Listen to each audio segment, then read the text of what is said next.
हुए हैं। हम आप सभी देवतुल्य जनता जनार्दन, माताओं बहनों, नौजवान साथियों और सभी वरिष्ठ जनों के चरणों को सादर प्रणाम करते हुए बहुत बहुत आभार व्यक्त कर रहे हैं कि आप लोग यहाँ पर पधारे हुए हैं। आप भैया से निवेदन है कि आप आज के कार्यक्रम की विधिवत शुरुआत कीजिए। परमपिता परमेश्वर के श्री चरणों में उपस्थित गुरु महाराज जो आपको बहुत ही भव्य, बहुत ही दिव्य कथा का श्रवण करा रहे हैं, आपके श्री चरणों में और उन प्रभु के श्री चरणों में जो हम सबके शरीर में प्राणों का संचार कर रहे हैं, श्वासों का संचार कर रहे हैं, उनसे निवेदन करने के लिए कि आपके हृदय में ऐसे ही प्रभु के प्रति वात्सल्य, ऐसे ही प्रेम जगाए रखें और निरंतर आप सभी लोगों की उपस्थिति दिनों दिन बढ़ती रहे। बहुत कुछ ऐसी चीजें हैं जिनके बारे में सुधार करना रहता है, जिनके बारे में हमें प्रेरणा लेनी पड़ती है। तो भैया आज पधारे हुए हैं। हम आपसे निवेदन करते हैं कि हमारे आचार्य जी, परम आदरणीय कुलदीप शास्त्री जी, वादक मंडली के सभी सदस्य, वरिष्ठ साथी भैया रमेश सिंह जी, आप इन सभी महानुभावों का माल्यार्पण कर स्वागत कीजिए और इनसे आशीर्वाद लीजिए कि 2027 बुद्ध सन्निकट है। आप सभी लोगों का, आप सभी गुरुजनों का आशीर्वाद आप पर बना रहेगा तो आप प्रदेश की सबसे बड़ी पंचायत में बैठेंगे और बैठने से कोई रोक भी नहीं सकता है। जब जनता जनार्दन का आशीर्वाद रहता है तो चाहे प्रदेश की पंचायत हो या देश की सर्वोच्च पंचायत हो, वहां पर बैठने से कोई नहीं रोक सकता है। और आपके लिए तो क्या कहें कि देनहार कोई और है, देत रात दिन रैन और लोग हमें भरम हम पर करें, इसलिए नीचे नयन। तो आपकी दानवीरता क्या, आपके सहयोग की चर्चा पूरे प्रदेश में होती रहती है, तमाम जनपदों में होती रहती है। और अपने मुख से बखान करने के लिए अभी मैंने आपसे कहा कि यहाँ की जनता जिनका अगाध स्नेह आपके ऊपर है, आप दो शब्द बोल दीजिए, कुछ कह दीजिए। तो आपने कहा कि कोई चुनावी बात तो है नहीं या कुछ हम ऐसा बोले जो गुरुजी नहीं बोल रहे हैं। परम आदरणीय गुरुजी अपने बहुत ही माधुर्यमय शब्दों से आप सभी लोगों को कथा श्रवण करा रहे हैं। तो भैया ने साफ साफ इनकार किया कि हम आज कुछ नहीं बोलेंगे, लेकिन निकट समय में जब भी समय मिलेगा तो हम अवश्य अपनी माताओं बहनों से, अपने भाइयों से और अपने बुजुर्गों से अवश्य संवाद स्थापित करेंगे और आपसे आशीर्वाद की कामना करेंगे। हम पुनः आपसे आग्रह करते हैं, निवेदन करते हैं कि आप हमारे अगुवाकार हैं, आप इस क्षेत्र के जनप्रतिनिधि हैं और सबके सुख दुख में हमेशा भाग लेते रहते हैं। तो निवेदन करना चाहते हैं कि ज्यादा कुछ नहीं, दो ही शब्द जनता जनार्दन के श्री चरणों में समर्पित कर देती है। बहुत बहुत आभार गुरुजी आपका और पारा की जमी को, यहाँ पे आए हुए भक्त को और गुरुजी के चरणों में वंदन निवेदन करते हैं। और सामने बैठे हमारे माता बहन, नौजवान साथी और बड़े बुजुर्ग देव जनता को बड़ा प्रणाम करता हूँ। मैं इतना कहूँगा, ज़्यादा नहीं बोलूँगा, क्योंकि ये भागवत कथा है, कोई मंच का, चुनावी मंच का संचालन तो हो नहीं रहा है। और बहुत नसीब वाले होते हैं जो श्रीमद् भागवत कथा सुनने का अवसर प्राप्त होता है। 100 पाप करिएगा, 1 मिनट जो ये भागवत कथा सुन लेगा 100 पाप माफ हो जाता है। इतना ध्यान रखिएगा। और दिल से बोल रहा हूँ, यहाँ बोल रहा हूँ, गुरुजी बहुत अच्छा भागवत कह रहे हैं, मुझे बहुत अच्छा लगा। और ये राष्ट्रीय लेवल के प्रवक्ता बने, मैं दिल से आशीर्वाद नहीं दे सकता हूँ क्योंकि मैं इनका शिष्य हूँ। हमारे ब्राह्मण समाज से आते हैं और जिनका मैं आजीवन ऋणी था, ऋणी हूँ, ऋणी रहूँगा। लेकिन इतना सपोर्ट करूँगा इनको, जहाँ हमारी जरूरत पड़ेगी, जिस अधिकार से चाहिएगा आप बुला लीजिएगा, जिस मंच पे चाहेंगे हर मंच में मैं आपका साथ दूंगा। और दिन प्रतिदिन ये भीड़ ऐसे नहीं, लाखों भीड़ होती जाए।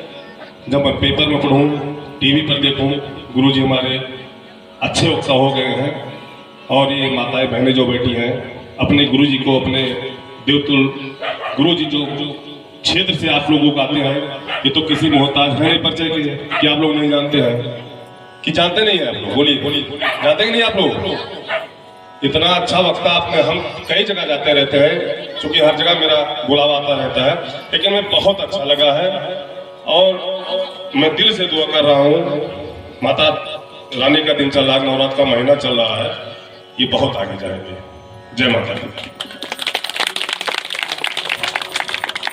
बहुत बहुत धन्यवाद आदरणीय बड़े भाई साहब। ज्यादा कुछ कहने की आवश्यकता नहीं है। आप सभी लोग बहुत बुद्धिमान हैं, बहुत ही समझदार हैं, और मैं खुद के लिए सोचता हूं कि बहुत कुछ हद तक जीवन व्यतीत हो चुका है, बहुत थोड़ा शेष बचा हुआ है। अब जैसे भी है आप लोगों के साथ में ऐसे ही बीत जाए। बहुत कुछ या बहुत बड़ा या बहुत कुछ मान सम्मान या बहुत बड़ा अपयश ही कुछ भी मिले, सब स्वीकार है। सबसे बड़ी कृपा की बात है कि अभी गुरुजी ने कहा कि हमने कुछ ना कुछ एक बात आप लोगों को बताना भूल गए थे हम, जैसे शायद 5 में या 6 में होगा, गुरु गोविंद दो खड़े काके लागो पाए, बलिहारी गुरु आपने गुरुदेव बताया। गुरु जी ने इतना अच्छा वर्ड बोला कि गुरु जी आए हुए हैं, हमारे गुरु हैं, अरविंद गुरु जी को कहा। और अभी हमारे बगल बैठे थे, इनका सीना इतना चौड़ा हो गया, हमसे उन्होंने कहा मेरा भक्त आज बैठा है, मुझे बड़ी खुशी, इतनी खुशी हो रही है, अब नहीं बता सकते, ये जान लीजिएगा। और गुरु जी का भक्त इस काबिल पे बैठा हुआ है, और बड़े मंच पे बैठेंगे, जैसे बड़े बड़े वक्ताओं में नाम आता है, कोई भी गुरु जी से बात चल रही थी, शिष्य इनका बहुत आगे जाएगा। बहुत बहुत धन्यवाद। तो आप लोग ऐसे ही निरंतर सहयोग बनाए रखिए। ये धर्म के कार्य हैं, धर्म के कार्य में विघ्न पड़ते ही रहते हैं। तमाम ऐसे विषय होते हैं आप लोगों के बीच में, इतने बड़े मंच पर और इतनी दूर तक ध्वनि संचार के यंत्रों द्वारा आवाज आ रही है। बहुत कुछ कहना नहीं चाहते, मन में व्यथा होती है, पीड़ा होती है, हमको भी तकलीफ होती है। हम भी आप ही के तरीके मनुष्य हैं, हम भी तमाम झंझावातों में बजे हुए हैं, तमाम समस्याओं में बजे हुए हैं, और इन्हीं समस्याओं में उलझ करके पिस करके भरतपुर चले जाना है, बचना किसी को नहीं। तो बहुत ज्यादा हमने डॉक्टर साहब से क्या कहा, बस हमारा निवेदन इतना था डॉक्टर साहब से कि आप अपने मुख से हम निकाल दीजिए, बस हम नहीं आप, इतनी बात थी हमारी। अगर आपको हम करके करना है कि हम कर रहे हैं तो भी ठीक है, कोई बात नहीं। हमने इतना ही कहा था कि आप लोगों को सौंप दीजिए, ये मंच सौंप दीजिए, ये माइक सौंप दीजिए, लाइट सौंप दीजिए, दरी सौंप दीजिए, कुर्सी सौंप दीजिए, सब कुछ आपका है, केवल माध्यम हम आपके हैं। आज मैं खुद दोपहर बाद याद कर रहा था कि आपकी माता जी किस तरीके से पवन पुत्र हनुमान जी के मंदिर के निर्माण के लिए किस तरीके के दौड़ भाग करती थी, फुफ्फा किस तरीके के दौड़ भाग करते थे, किस तरीके के झंझावात में आज आपके बीच में मंदिर खड़ा हुआ है। कभी उन पुराने दिनों को याद कर लीजिए, तब आपको लगेगा कि हम कहाँ थे और आज कहाँ पहुंचे हैं। अगर आज वहां आप पहुंचे हो और वहां पहुंचने के बाद भी आपके मन में आता है हम, तो हाँ हम तो हैं लेकिन हम नहीं रहेंगे, आप तो हैं लेकिन हम नहीं रहेंगे। रहीम जी ने कहा है ना कि रहीमन देख बड़े को लग न दीजिए डार, जहां काम आवे सुई कहां करे तलवार, है ना। हर चीज की अपनी एक महत्ता है, हर चीज की अपनी एक विशेषता है, हर चीज का अपना एक समय है। कौन ऐसा गुरु होगा जो अपने शिष्य की सफलता पे गदगद न होता हो? कौन ऐसा पिता होगा संसार में जो अपने पुत्र की सफलता पे प्रसन्न न होता हो? कौन ऐसी माता होगी जो अपने पुत्र की, अपने बच्चों के दुख में दुखी न होती हो? है कोई ऐसा? संसार में कोई ऐसा नहीं है। गुरु जी हैं, सब कुछ सुना रहे हैं, बस मैंने संक्षिप्त शब्दों में केवल अपने हृदय की व्यथा बताई, कोई अन्यथा कोई बात नहीं थी। डॉक्टर साहब से मेरा इतना ही निवेदन है कि यह जनता जो सैकड़ों वर्षों से धर्म के कार्य में, धर्मार्थ कार्यों में लगी हुई है, जिसके लिए केवल एक निवेदन कर दीजिए, केवल एक निवेदन कर दीजिए कि हमें 500 लोगों को प्रसाद ग्रहण कराना है, ये 5000 लोगों को प्रसाद ग्रहण करा देंगे। इतना सामर्थ्य, इतना बल, इतना विवेक, इतनी भक्ति इनके बीच में है।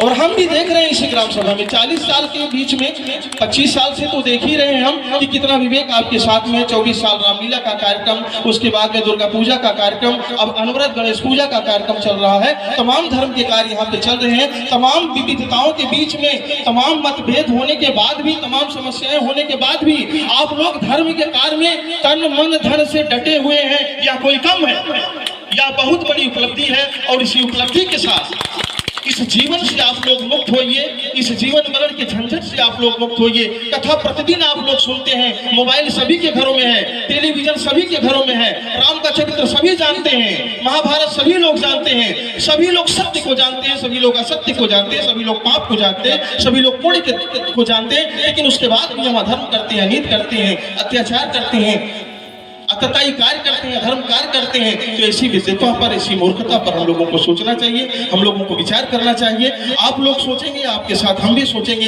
हमने कहा कि आधा व्यतीत हो गया है, आधे में बहुत थोड़ा बचा हुआ है। अब उसमें बहुत कुछ पाने की, बहुत कुछ बड़ा बनने की, बहुत महत्वाकांक्षा की ऐसी कोई लालसा नहीं है। आप लोगों की चरणों पे धूल लेकर के यह जीवन व्यतीत हो जाए, ऐसे ही समाप्त हो जाए। और आप लोग जब ये पीढ़ी छोड़ें तो भगवान से यह निवेदन करते हुए अगली पीढ़ी में जाएं कि इस ग्राम सभा में, इस पारा ग्राम सभा में हर महीने भागवत हो, हर महीने सत्यनारायण भगवान की कथा हो।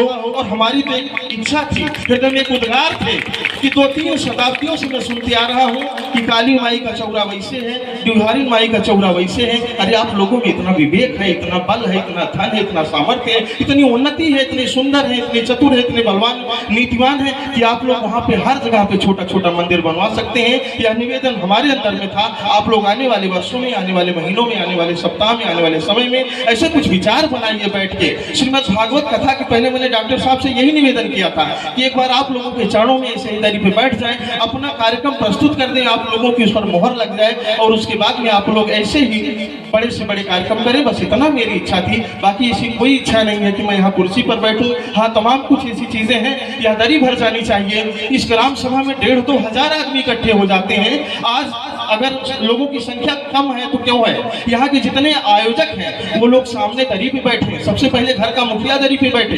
कुर्सी लगा के, चारपाई लगा के बैठने से कथा श्रवण नहीं की जाती है। भगवान के मंदिर में, अपने गुरु महाराज के चरणों में कुर्सी पे, सोफे पे नहीं बैठा जाता, उनके चरणों में बैठा जाता है, तब उनका आशीर्वाद प्राप्त होता है। बहुत बहुत धन्यवाद, बहुत बहुत आभार आप सभी लोगों के चरणों का आकांक्षी, आपके सभी लोगों के आशीर्वाद का आकांक्षी। और आदरणीय बड़े भाई राजा मान सिंह जी को पूरी ग्राम सभा की तरफ से, सभी माताओं बहनों की तरफ से, बच्चों की तरफ से, बुजुर्गों की तरफ से, आयोजक मंडली की तरफ से गुरुदेव जी के श्री चरणों के माध्यम से बहुत बहुत धन्यवाद, आभार ज्ञापित करते हैं। और परमपिता परमेश्वर से प्रार्थना करते हैं, उनसे निवेदन करते हैं, माता रानी से प्रार्थना करते हैं कि आने वाले 2027 के चुनाव में आप प्रदेश की सबसे बड़ी विधानसभा में पहुंचे, विधायक बने, मंत्री बने और इस क्षेत्र का विकास करें, सबको मान दे, सबको सम्मान दे, सभी बहनों की इज्जत को अपनी इज्जत समझे और सबकी इज्जत, मान सम्मान, मर्यादा की लड़ाई के लिए आप तत्पर रहें, सदैव प्रयत्नशील रहें। बहुत बहुत धन्यवाद, आभार, अभिनंदन। आदरणीय गुरुदेव जी के श्री चरणों में प्रणाम करते हुए आपसे निवेदन करेंगे कि कथा प्रारंभ करें।